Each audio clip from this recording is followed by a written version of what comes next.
Here is a comparison between n8n and Google Opal. n8n is a flexible AI workflow automation for technical teams. This is actually good if you want to access it to Safari, Google, or Chrome, or in any device that you have. There is also a tutorial video that you can use if you are still a beginner. Now let's see the difference it from the Google Opal. Just like the n8n, Google Opal is also accessible to Google Chrome or Safari. If you search it, it will redirect you on the first page.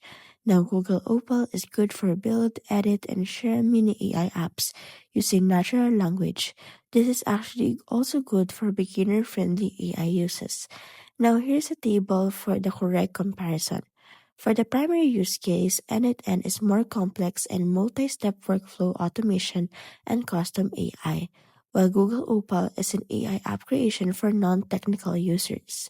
For the target audience, n8n is for developers and technical teams, and Google Opal is open for anyone despite you not being a technical member or a technical team. For the flexibility and control, n8n has high offers self-hosting for data control, and Google Opal is for lower, fully managed by Google. So if you're a beginner, Google Opal is right for you. But you're already expert to technical teams, then n8n is the right one for you.